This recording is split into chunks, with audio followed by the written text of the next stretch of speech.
1 month into Russia's war against Ukraine, the Ukrainians stand defiant. NATO estimates as many as 15,000 Russian troops are now dead.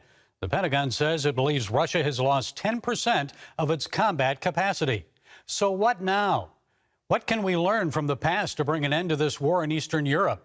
Well, joining us is presidential historian, author Craig Shirley. He's written books about Ronald Reagan, Mary Ball Washington, World War II, and even Newt Gingrich. His latest book is April 1945. Craig, it's good to have you with us. So your new book has extra relevance today as the first major conflict in Europe since World War II unfolds in Ukraine. So already we've seen more than 3 million refugees from just that one country. And you wrote in January 1945 that there were 2 million citizens wandering homeless. As tragic as that was, I think this conflict seems worse in a shorter period of time. Ukrainians need help, and you believe, like with World War II, Congress needs to pass a new lend-lease act for Ukraine. Explain. Well, it's probably not a bad idea to try to organize humanitarian and military assistance to Ukraine freedom fighters. You know, we had various neutrality acts passed in the 30s, which prevented us from engaging the Nazis directly in any armed battle, any armed conflict. So what FDR devised was rather brilliant.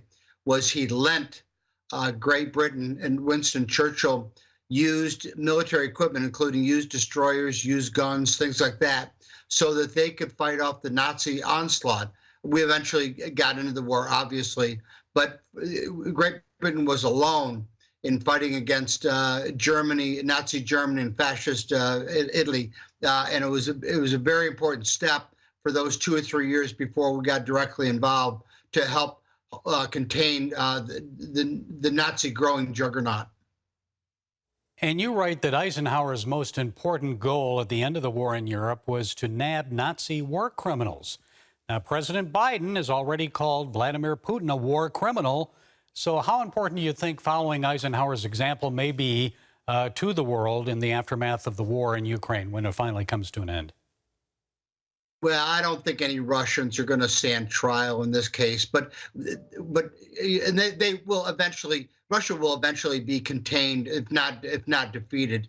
This at best is going to be Putin's Vietnam.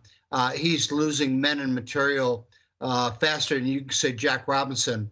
But he's not going to stand trial. He's not going to stand in the dock. But we had actually defeated. We had actually achieved unconditional surrender over Nazi Germany, and for that they were in violation of the Geneva Conventions. They'd committed war atrocities, both the regular German army and the Nazi officers, and so they stood trial in Nuremberg, and many of them hung or were shot for their crimes against humanity.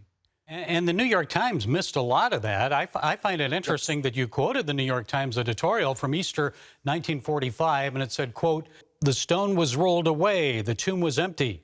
Life had defeated death. Surely the risen one, who is the symbol of that eternal truth, would so speak to troubled mankind today. He said, 'Because I live, ye shall live also.'" Wow, the New York Times actually said that. I don't think we'd hear that today. And what kind of job do you think the media is doing on reporting this war? Oh, they're not doing as good a job as they did reporting World War II. The media reporting, although I will tell you, is that every era the media has its biases. You know, in the 1940s and post World War II, the Washington Post and the New York Times routinely did not record the death camps where 6 million Jews were murdered. They report on Auschwitz. They report on Treblinka or Buchenwald or someplace else, but they never reported that it was a racial systematic extermination of the Jewish race by Adolf Hitler. What's the takeaway, Craig, from this book? What lesson do you want us to learn as war ravages Ukraine? Gary, I think there's so many lessons. Is that, like it or not, we are in the world community. We are not, as we were in the 20s and 30s, isolationist.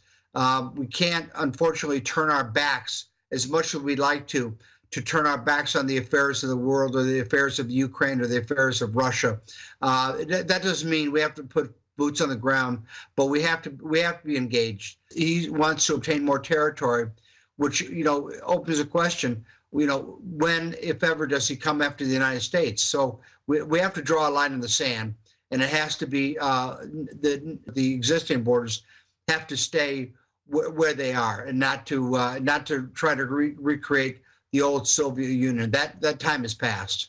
And as Christian people, we have a responsibility to respond and help our fellow man. So the book is April 1945. A lot of lessons there. Craig Shirley, thanks for giving us a look back and setting us straight on a major challenge for us today. Thank you, Gary, very, very much.